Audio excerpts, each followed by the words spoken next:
जिस दिन डेट से लागू कर आउटसोर्सिंग एक एजेंसी के माध्यम से, एजेंसी की जो प्रायोरिटी होती है उनसे बुलाएंगे और योजना है प्रधानमंत्री जीवन ज्योति बीमा योजना और प्रधानमंत्री सड़क सुरक्षा बीमा योजना, जिसके अंदर 12 रुपये प्रति व्यक्ति और 330 रुपये प्रति व्यक्ति के प्रीमियम हैं। इन परिवारों का तो बीमा 2 लाख का अपने आप हो जाएगा। और इससे पहले पिछले सालों में ये चलती थी, तो स्वयं देते हैं। इसी प्रकार कुरुक्षेत्र में जो मेले लगते हैं, इन मेलों का भी जो आगंतुक हैं उनकी एक बीमा उनका सबका सामूहिक कराया जाता है डिप्टी कमिश्नर के द्वारा। और उस उत्सव के दिनों में यदि डेथ होती है तो वो पैसा कंपनी।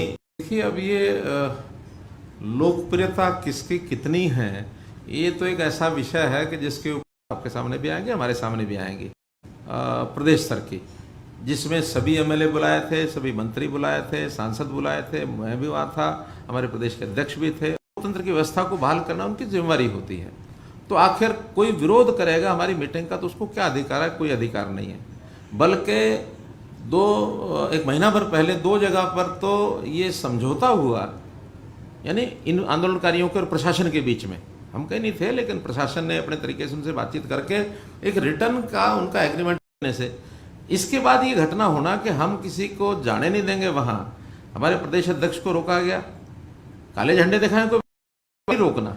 फिर बीच में सिरसा में घटना हुई जब डिप्टी स्पीकर की गाड़ी को तोड़ा गया। ये लोकतंत्र के विरोध में है। लोकतंत्र की सुरक्षा करना शासन, प्रशासन, गवर्नर सबका काम है। तो लेकिन शब्दों का चयन संभल के करना चाहिए। और जब लॉ एंड ऑर्डर को मेंटेन करने के लिए फोर्सेस काम करती हैं तो क्या क्या नहीं होता है, सारी सख्ती प्रयोग की जाती है। सख्ती तो लोकतंत्र को मेंटेन करने के लिए करनी चाहिए थी। अब आप यहाँ आए हैं, अगर आपको किसी को कोई आपको सुरक्षित यहाँ पहुँचने ना देता तो आप ही कहते कि मेरा अधिकार आने का क्यों नहीं आने दिया गया। आज जो कॉल दी गई है, आप लोगों ने मुझे बुलाया, मैं यहाँ आया, ना आपका इसमें रोल ना मेरा रोल। लेकिन कोई ये कहे कि नहीं तो हम तो व्यवधान डालेंगे, मुख्यमंत्री को वहाँ नहीं जाने देंगे, क्या इसको आप ठीक मानते हैं? नहीं ना मानते। उसमें दोष ना आपका ना मेरा। आप जो जनमत लोकमत की बात करते हैं, मुझे भी पता है जनमत का कि कल से मुझे जो फोन आ रहे हैं कि इनको सख्ती से निपटो। अब हम चाहते नहीं, वो हमारे अपने लोग हैं। अपने लोग भी जब बिगड़ जाए, घर में बालक होता है वो भी तो घर का होने के बाद भी बिगड़ जाता है कई बार। तो कोई घर का जो बड़ा होता है वो उस बालक को एक सीमा में तो उसके साथ व्यवहार किया जाता है ना। अब वो सीमा बदलती रहती है। एक सीमा ऐसी मुझे लगता है ये चीज़ें ठीक होंगी, लेकिन ये वातावरण बनाने का काम है। हम और आप सब मिलकर वातावरण बनाएं। इसमें आपका बहुत बड़ा रोल है वातावरण बनाने में। अगर उस वातावरण को बनाएंगे कि लोकतंत्र की सुरक्षा ये सबका अधिकार है, राइट टू स्पीच सबका अधिकार है, लेकिन किसी के काम में हिंड्रेंस पैदा करना यह किसी का अधिकार नहीं है।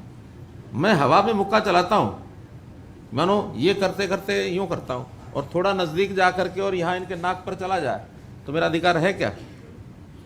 इनके नाक को मुक्का नहीं मार सकता, मैं हवा में चला सकता हूँ। इन्होंने क्या नहीं किया, उसी स्थान पर जहाँ ये घटना हुई है उसी स्थान पर इन्होंने मेरा हेलीकॉप्टर नहीं उतरने दिया। वो घटना है ना, और मैंने उसको संभाला कि नहीं आज ऐसा वातावरण है, मुझे अपना हेलीकॉप्टर उतारना ही नहीं है यहाँ। और मानो मैं कहता कि नहीं उतारो और पुलिस को आदेश हो जाते सख्ती से निपटो, तो क्या होता उस दिन? गुरेज नहीं होना चाहिए। और हरियाणा को उन्होंने बहुत गलत चुन लिया है इस आंदोलन का, और इसमें पंजाब का हाथ है। पंजाब के पत्रकार मित्र बैठे हैं।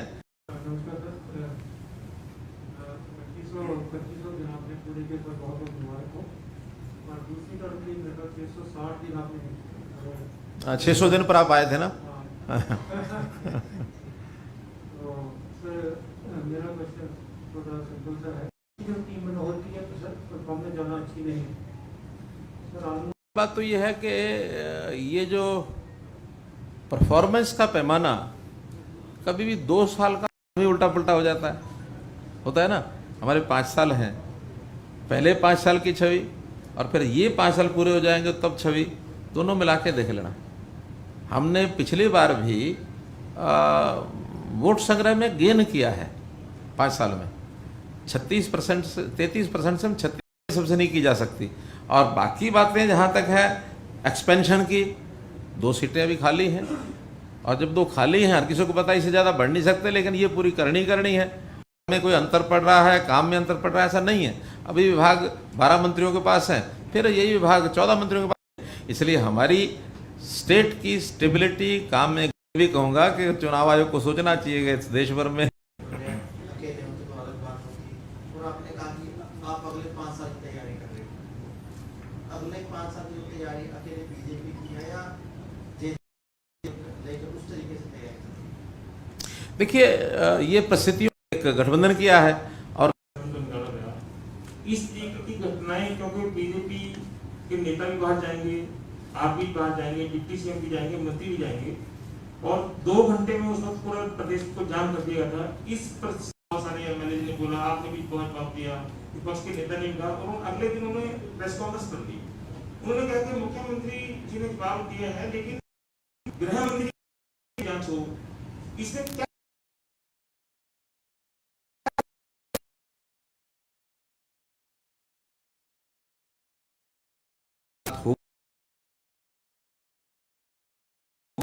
अपनी एजेंसियां, आखिर सरकार स्टेट गवर्नमेंट है, लोग होते हैं कमिटेड लोग, कभी भी समझते नहीं हैं।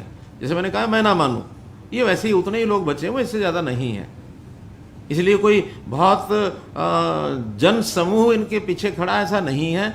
जितने इनके कमिटेड लोग हैं वही धरने पर हैं, वही प्रदर्शन पर है, वही यहाँ से वहाँ जाते हैं, वही वहाँ से चले जाते हैं। उनको आज भी किसान अपने खेतों में खूब प्रसन्नता से काम कर रहा है, कहीं कोई समस्या नहीं है, उनको सब सुविधाएं उनको मिल रही हैं। इनको सुविधाएं ये भी, अगर इनमें से कुछ किसान अगर होंगे, पहली बात तो किसानों की जगह किसान भी अपना जो है वो अपने खेत में काम करने जाता। वहाँ पंजाब के आधे से ज़्यादा लोग तो पंजाब के बैठे हैं वहाँ दोनों धरणों पर, सिंगू बॉर्डर और टिकरी बॉर्डर पर। आधे से क्या, मैं कहता हूँ 80 जो पैरालंपिक के अंदर हरियाणा के खिलाड़ी लेकर के आए हैं और बहुत अच्छा आपकी सरकार कर रही है खिलाड़ियों के लिए। सचमुच दुनिया के अंदर कहीं पर ऐसा कुछ नहीं है। लेकिन जब आज हम पैरालंपिक दिव्यांग बच्चे हैं, जो पुराने ये अभी जो 2 साल से कोरोना का पीरियड चल रहा है, इसमें सारे स्कूल बंद हैं। सामान्य बच्चों को पैसा देने से या स्कॉलरशिप देने से कुछ नहीं होना है। आप पैसा जरूर देते होंगे, लेकिन उन बच्चों को नियर टू नॉर्मल लाने के लिए हम क्या कर रहे हैं या क्या करना चाहते हैं, उस पर मैं चाहूँगा। देखिए, आपके प्रश्न में 2 अलग अलग बातें हैं। एक तो पैरा ओलंपिक नहीं है, वही पार्टिसिपेंट्स जो हैं उनको 15-15 लाख रुपए पूरे का पूरा हिसाब से दिया जाता है। जहाँ तक इन जनरल दिव्यांग बच्चों की पढ़ाई या उनका रहन सहन, सब चीज़ें हमारे कई इसमें बोर्ड बने हुए हैं, कई संस्थाएं बनी हुई हैं, और सोशल जस्टिस डिपार्टमेंट सब चीज़ें वो लागू कराता है जो जो उनको चाहिए। स्कूलों के अंदर उनकी व्यवस्थाएं क्या हो, शौचालय कैसा हो, उनके आने जाने के लिए रास्ते जो हैं रैंप बने हुए हैं कि नहीं बने हुए हैं, उनके बैठने की जगह है, या जो सामान्य यहाँ पंचकुला में भी बना हुआ है। तो ऐसे अलग अलग स्थानों पर जितनी संख्या वहाँ होती है, उस संख्या के हिसाब के इनके रिहेबिलिटेशन सेंटर्स भी हैं, इनके लिए ट्रेनिंग सेंटर्स भी हैं, स्कूल्स भी हैं, जो जिस प्रकार, क्योंकि मल्टीपल एक सेक्टर है, ये हर प्रकार के अलग अलग काइंड्स के दिव्यांगपना जो होता है वो सबका होता है। कोई आँखों से है, कोई मानो बोल नहीं सकता है, में या उनके रिहेबिलिटेशन सेंटर में लाके रखना पड़ता है, वो रखते हैं। कहीं अगर आपको लगता है कि ये आवश्यकता इस जगह पर और है, उसको भी करने के लिए हमारे पास किसी प्रकार की कमी नहीं है। अगर किसी का सुझाव और किसी स्थान का आएगा तो उसको हम बनाएंगे। योगेंद्र शर्मा जी, हरिभूमि से।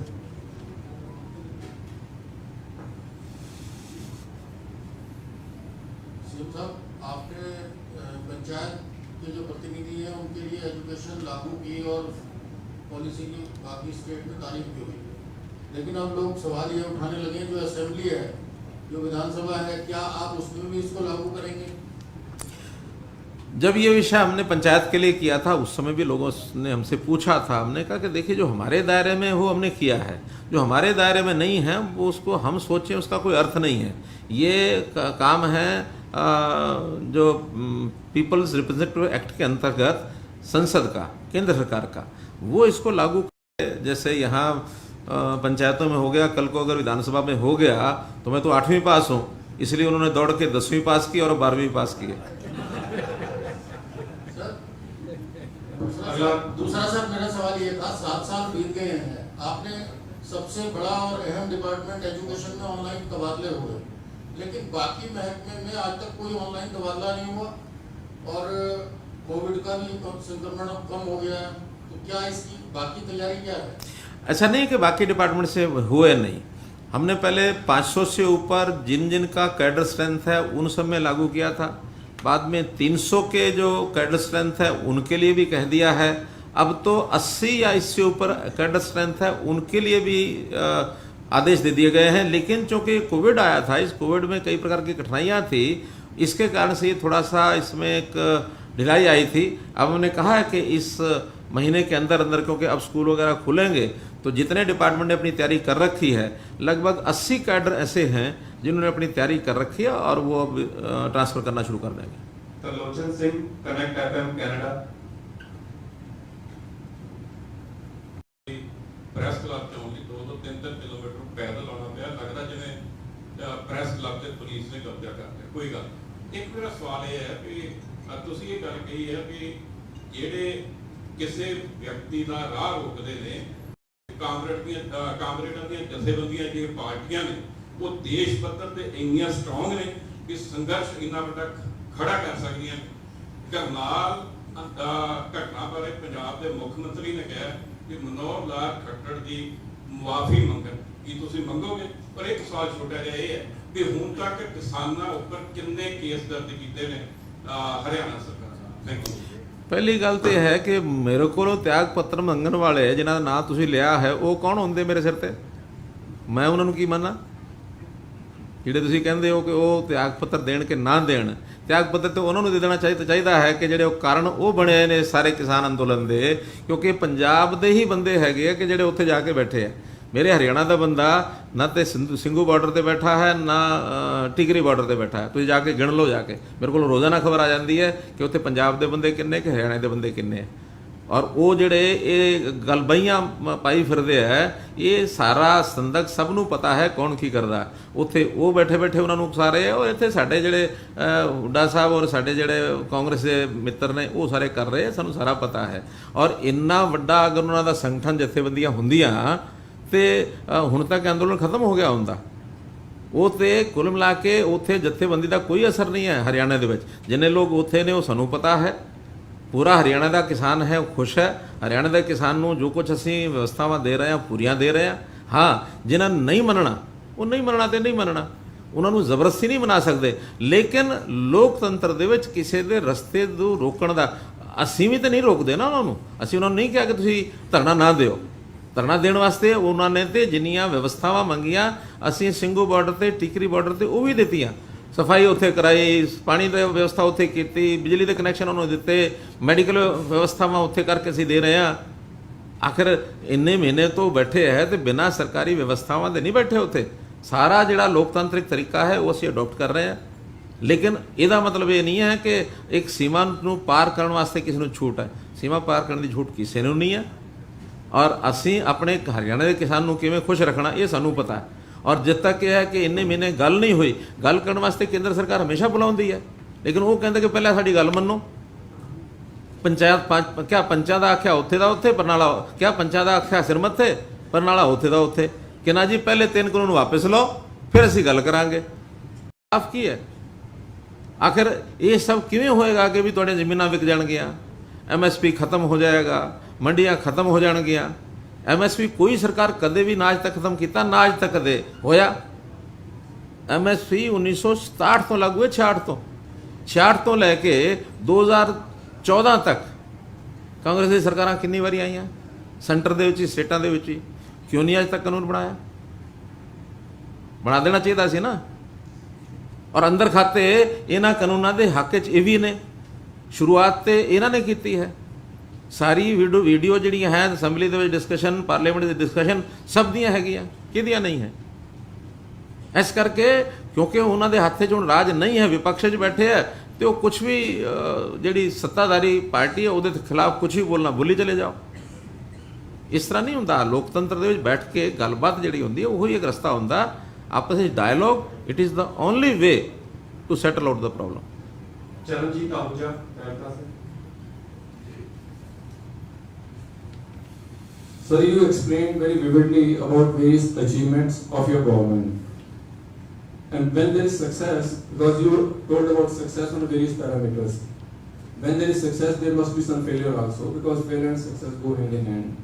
I'd like to know which is your biggest failure as Chief Minister, or your biggest regret that you wanted to do this thing but you couldn't do? Thank you. ਹੁਣ ਇਹ ਤੇ ਕਿਵੇਂ ਦੱਸ ਸਕਦੇ? ਇਹ ਤੇ ਜਿਹੜੇ ਦੱਸਣ ਵਾਲੇ ਦੂਸਰੇ ਬਾਹਰ ਬੈਠੇ ਹੀ ਜਿਹੜੇ ਲੋਕ ਉਹ ਦੇਖ ਕੇ ਦੱਸ ਸਕਦੇ ਆ। ਮੈਨੂੰ ਜਿਹੜਾ ਪਤਾ ਲੱਗੇਗਾ ਮੈਨੂੰ ਠੀਕ ਤੇ ਕਰ ਲਾਂਗਾ, ਲੇਕਿਨ ਮੈਂ ਉਹਦਾ ਪ੍ਰਚਾਰ ਕਰਦਾ ਫਿਰਾਂਗਾ, ਇਹ ਤੇ ਕੋਈ ਗੱਲ ਨਹੀਂ ਹੈ। ਕੋਈ ਮੇਰੀ ਕਮੀ ਹੈ ਤੁਸੀਂ ਦੱਸੋ, ਤੁਹਾਨੂੰ ਮੈਂ ਇਨਵਾਈਟ ਕੀਤਾ ਕਿ ਤੁਸੀਂ ਦੱਸੋ। ਵਿਪਕਸ਼ ਦੇ ਲੋਕ ਜਿਹੜੇ ਬੈਠੇ ਉਹ ਆਪਣੇ ਤਰੀਕੇ ਨਾਲ ਅਸੈਂਬਲੀ 'ਚ ਦੱਸਦੇ ਹੀ ਨੇ। Only N outsider can tell all these things. Insider if he knows even, he will not utter। मैं उन्हें ठीक करांगा, ठीक है। हरीश वशिष्ठ।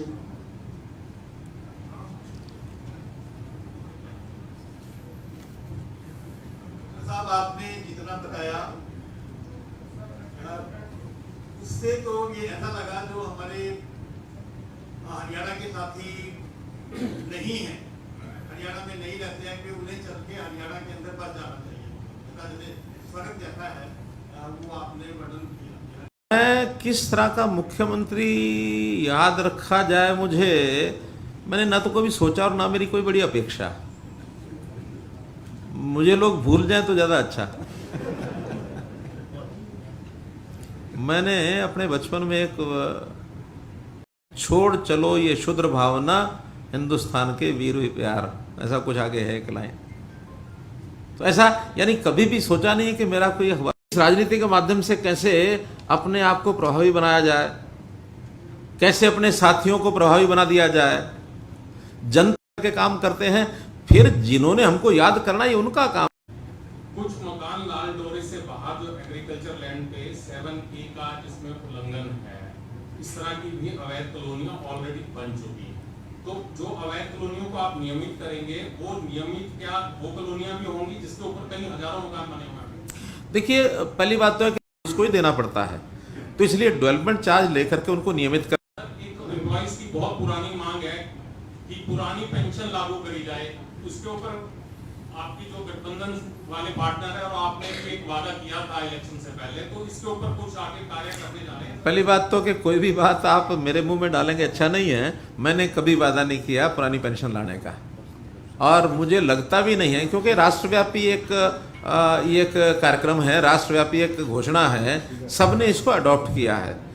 आज बजट तो सीमित होता है, उस बजट को और हम अगर इन चीज़ों में लगाते चले जाएंगे, डेवलपमेंट में बाकी जगह नहीं बचेगा तो बड़ी कठिनाई आएगी। हमने ये कहा कि कंट्रीब्यूटरी सिस्टम होना चाहिए न्यू पेंशन पॉलिसी में। कंट्रीब्यूटरी सिस्टम में एम्प्लॉई जब एक बार ये आपकी 58 साल के बाद या 60 साल के बाद आपको मिले, जब आपने काम किया है जब तक, तब तक सैलरी को पैसा जितना इकट्ठा होता है वो उनसे दोबारा कोई रिपीटिशन ना करें और अपना क्वेश्चन शॉर्ट रखें। रमेश शर्मा जी, यूएनआई से। करने की और जनजीवन जो है उसको सहज बनाने की प्रयास कर रही है, इसके लिए सर आप बधाई के पात्र हैं। मेरा सवाल है कि आपने भ्रष्टाचार के ऊपर काफ़ी जोर की है। जो आईटी का जो सॉफ्टवेयर इस्तेमाल करके आपने जो पेंशन में रसोई गैस को लेकर और दूसरी और कई मिट्टी का तेल भी हो गया, या ऐसी बहुत सारी चीज़ें हैं जिसमें आपने आईटी को जो है उसमें करूँगा, वो उसके ऊपर काम चल रहा है। 1 महीना 2 महीने बाद उसमें से वीड आउट करेंगे तो जिनको थोड़ी तकलीफ होगी हो जाएगी, लेकिन पात्र को उसको लाभ मिलेगा, अपात्र को नहीं मिलेगा। हमारी अंडरलाइन ये है। इसमें हमने गैस कनेक्शन भी उन्होंने ले लिया, तो दोनों चीज़ों में से एक मिलनी थी। बाद में तो मैंने केरोसिन बंद ही कर दिया है। केरोसिन बंद इसलिए किया कि आज 100% घरों के अंदर गैस कनेक्शन है, बल्कि अभी इस बार एक ले जाओ, ताकि हम महीने बाद भी कह सकें कि 100% परिवारों में गैस कनेक्शन पहुंच गया। तो विधानसभा में अभी आपने बोला था कि सर लैंड्स का जो डिजिटलाइजेशन कर रहे हैं, जिसमें बहुत सारी बेनामी संपत्तियां, हाँ, ठीक बात है। वो सर कब तक होने वाला है? देखिए, उसमें काम चल रहा है हमारा। जो हमारा एक ऑल इंडिया जो बाकी खेतों का खुला ओपन एरिया है, इसके बाद जो डिजिटलाइजेशन ऑफ रेवेन्यू रिकॉर्ड होगा, रेवेन्यू रिकॉर्ड में सारा कुछ, फिर इसको परिवार पहचान पत्र के साथ जोड़ा जाएगा। परिवार पहचान मरले, 5 मरले, कोई एक एरिया तो रखना पड़ेगा ना, वरना तो क्या है 1 एकड़ में क्या है 160 मरले हैं और 500 लोगों का शेयर है। अब 500 लोगों का शेयर 1 एकड़ में कल को बांटने लगेंगे तो क्या करेंगे? तो ऐसा कोई एक नियम बनाने जा रहे हैं। बहुत छोटा छोटा टुकड़ा है, और बेच भी नहीं पा रहे तो छोड़ छाड़ के चले गए। एक पीढ़ी के बाद लोगों को लगता है कि मेरी वहां जमीन पड़ी थी, महंगी हो गई, क्या हो गया? आर पार की लड़ाई करेंगे, स्ट्रैटेजी रणनीति बना रहे कि कैसे अब आगे आंदोलन को बढ़ाया जाएगा। तो मेरा सवाल ये है आपसे कि किसान आंदोलन, पूरे देश के किसान दिल्ली के बॉर्डर पर बैठे हैं, जैसी परिस्थिति होती है वैसे ही काम किया जाता है। हमने कभी भी अपने कार्यक्रम नहीं रोके।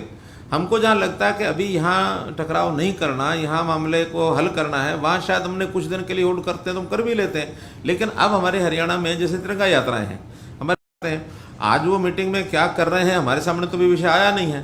वो मीटिंग करेंगे, मीटिंग करने के बाद क्या रिपोर्ट आएगी, और उनके साथ डायलॉग भी हमारे लोग रखते हैं, यानी प्रशासन के लोग रखते हैं, ऐसा नहीं कि नहीं रखते हैं। वो नहीं मानते हैं तो फिर जो एक सीमा होती है उस सीमा के आगे नहीं बढ़ने देते हम, सीमा तो रखनी पड़ती है। यशवीर कादिया जी।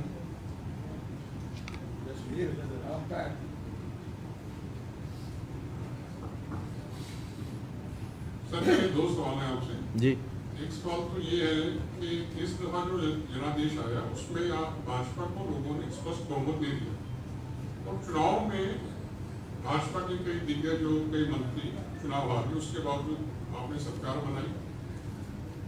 एक बड़ा एक अनुकूल जनादेश आया इस मामले में कि आप मुख्यमंत्री रास्ते भी निकलते हैं और वैसे वैसा काम करते हैं।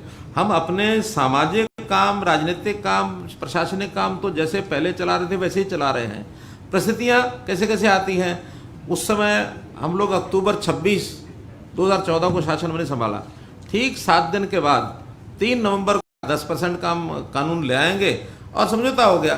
समझौता होते ही और अगले दिन ही आंदोलन शुरू हो गया, क्योंकि कुछ लोग ऐसे होते हैं इस मामले में कि जिनको समझौता नहीं चाहिए, जिनको विवाद ही खड़ा करना है, विवाद के लिए विवाद। अब उसमें भी चूंकि अपोजिशन के लोग साथ, जो कोर्ट ने कहा वो हमने किया।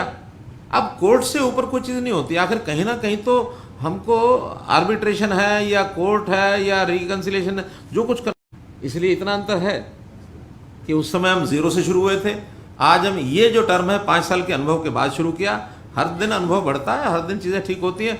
मुझे नहीं लगता कि कोई इतना व्यवधान बनेगा जिसमें से कोई रास्ता ना निकले। जहाँ तक किसान आंदोलन की बात है, चूँकि जब तक वो बैठे नहीं, आपस में बातचीत ना करें, तब तक हमने तो केंद्र को अपनी जो बातें करनी होती है, 10 तरह की बातें होती है, 10 तरह के सुझाव होते हैं, लेकिन केंद्र के लोग भी तब कहते हैं ना कि सामने वाले कहते हैं कि भाई सीएम के हाथ में क्या है। अभी हमें पता, उन्हें भी पता कि हमारे हाथ में नहीं है, लेकिन इसलिए इतना आसान और इतना सहज। मुख्यमंत्री, मैं आपसे 2 सवाल छोटे छोटे पूछना चाहूँगा जी। कि आपने सरकार की बड़ी लंबी चौड़ी अचीवमेंट बताई, बहुत देर तक इसमें काफ़ी कुछ बताया। कोई ऐसे 2 काम आपको जो लगते हैं जो सबसे बड़ी इसको अचीवमेंट मानते हो, कोई ऐसे 2 काम, और कोई ऐसे 2 काम जो अभी तक नहीं कर पाए, आपकी करने की मंशा रही। एक तो ये है। दूसरा कि विपक्ष आरोप लगा रहा है कि सरकार पे लगातार कर्जा बढ़ता जा रहा है, सरकार दिवालियेपन की ओर जा रही है। तो प्रदेश की आर्थिक स्थिति के बारे में आप क्या कहें? देखिए, पहले मैं आपके दूसरे प्रश्न का उत्तर देता हूँ। एक पैरामीटर्स होते हैं जो सब ऊपर से केंद्र सरकार की ओर से भी, वर्ल्ड बैंक की ओर से भी, हमारी जो बाकी संस्थाएं, नीति आयोग की तरफ से भी, सब तरफ से बैठ के तय होते हैं कि किसी भी स्टेट को ये पैरामीटर का ध्यान रखना होता है। कितना वो कर्ज ले सकते हैं, कितना उनका डेफिसिट हो सकता है, कितना उनका अपना जो जीडीपी कितना है, पर कैपिटा इनकम कितना है, ये सारे पैरामीटर्स होते हैं जिसके हिसाब से हम चलते हैं। हम लगातार पिछले 6-7 साल से हमारे पैरामीटर्स जो दिए हुए हैं उसकी अंडर लिमिट हैं। यानी एक उसमें होता है कि 3%, 3.25% जीडीपी का हम जो है हर साल लोन ले सकते हैं। टोटल लोन जो है वो 25% से ज़्यादा बढ़ना नहीं चाहिए जीडीपी का। तो जो हमारे आज जीडीपी है, उस जीडीपी में दोनों आंकड़े हमारे बराबर हैं। बल्कि कोविड के दिनों में तो कुछ स्टेट्स ने छूट ले ली थी कि ये 3.25% की बजाय हम इसको 5% की परमिशन दी जाए। रिजर्व बैंक ने 5% की परमिशन भी दे दी, लेकिन हमने तय किया कि नहीं, हम 5% तक नहीं जाएंगे, क्योंकि आज लिया हुआ जो डेट है ये अगली पीढ़ियों को भुगतना पड़ेगा। इसलिए अगली पीढ़ियों को भी भुगतना पड़ेगा। हम उसमें आज भी अब वही 3.25% की लिमिट पर हैं। इससे ज़्यादा लोन ले सकते हैं, हमने लिया नहीं। अब चूंकि हर साल जितना जितना आगे बढ़ना होता है उसी गति से हमारा पहले बढ़ रहा है। आज हमारा लगभग 1.5 लाख करोड़ रुपए का एक कर्ज 1,60,000 करोड़ रुपए का कर्ज है। जब हम आए थे तो ये 97-98 हज़ार करोड़ रुपए का था। एक कांग्रेस के लोग जो झूठ बोल रहे हैं, मैं उसको झूठ कह रहा हूँ शब्द जानबूझ के, कि पावर कंपनियों का एक 30,000 करोड़ रुपए का कर्ज जो पहले पावर कंपनियों के ऊपर था, बाद में सारे देश में उदय स्कीम आई। उदय स्कीम में ये कहा गया कि ये पावर कंपनियों का अगर लोन सरकारें अपने जिम्मे नहीं लेंगी तो पावर की जो कंपनीज है वो खत्म हो जाएंगी, बैठ जाएंगी। हमने 27,000 करोड़ रुपए का वो लोन सरकार के जिम्मे ले लिया।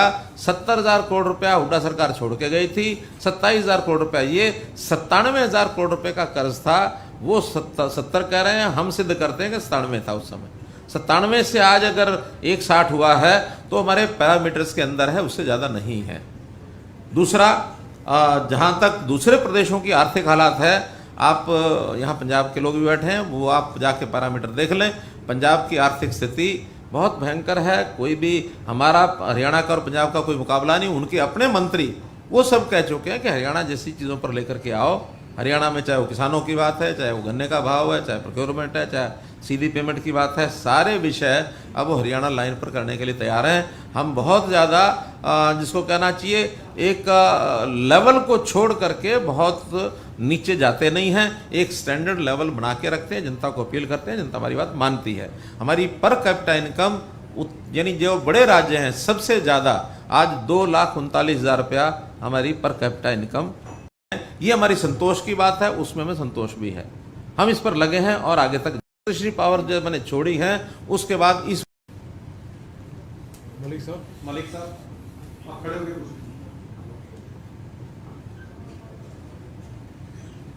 हरियाणा में 10 हड़प्पा संस्कृति के स्थान हैं और ये किसी भी राज्य में शायद इतने नहीं होंगे, सबसे ज़्यादा है।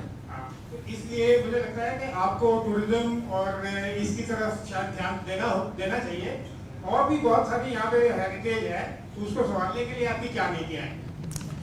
देखिए, इसमें हमने सबसे बड़ा स्थान इसमें मोहनजोदड़ो संस्कृति का अपना जो राखी गढ़ी है, राखी गढ़ी का काम चल रहा है इस समय। वहाँ एक म्यूजियम भी बन रहा है, टूरिस्ट प्लेस के नाते इसको विकसित कर रहे हैं। दिल्ली से राखी गढ़ी तक एक सुगम मार्ग ये हमने घोषणा कर दी है। वो जहाँ तक पहले बना हुआ ठीक है, बाकी रास्ता हम बना करके ताकि दिल्ली से सीधा आना जाना लोगों का बने, एक वो कर रहे हैं। इसी प्रकार बाकी स्थानों पर भी, इसमें दूसरा जो हमारा स्थान है, ये जो कुरुक्षेत्र का महाभारत का स्थान है, वो उस संस्कृति के साथ जुड़ा हुआ कितना कितना नहीं, लेकिन सरस्वती के साथ तो जुड़ा हुआ है। तो सरस्वती का जो शोध संस्थान, ये जो सरस्वती हेरिटेज बोर्ड हमने बनाया है, उसके माध्यम से भी इस मार्ग के इर्द गिर्द जो भी तीर्थ स्थान है उसको विकसित कर रहे हैं। कुरुक्षेत्र डेवलपमेंट बोर्ड के माध्यम से भी हम जो है 134 स्थान ऐसे हैं जो 48 कोस की परिक्रमा में हैं, उनका भी हम पुनरुत्थान कर रहे हैं। और भव्य कुरुक्षेत्र नाम से महाभारत का, क्योंकि यहाँ गीता अंतर्राष्ट्रीय गीता जयंती के कार्यक्रम तो शुरू हो गए हैं, लेकिन दिव्य कुरुक्षेत्र नाम से वहाँ महाभारत के उस समय के सारे विषय सामने आए, वो हम कर रहे हैं। और भी ऐसे छोटे स्थानों के ऊपर डिपार्टमेंट ने अपनी योजनाएं बनाई हैं, लेकिन एक बार प्रारंभ करने की बात है, उसके बाद आगे बढ़ेंगे। चंद्रशेखर धनी जी।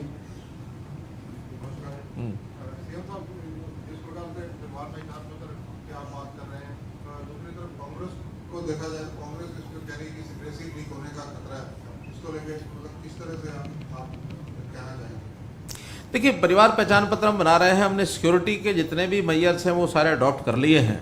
आखिर देश दुनिया में बहुत सी आईटी की ऐसी चीज़ें जो बन रही हैं, इतने बैंकों के कितना डाटा होता है, वो सारे फुल जो सिक्योरिटी मेजर्स हैं वो अडॉप्ट करते हैं। आधार हमारे यहाँ बना हुआ है, उसके भी अपने सिक्योरिटी मेजर्स हैं वो अडॉप्ट किए हुए हैं। अमेरिका जैसे देश में सोशल सिक्योरिटी का जो उनका डाटा है वो भी उन्होंने रखा हुआ है, उसके अंदर कहीं सिक्योरिटी का लीकेज नहीं है।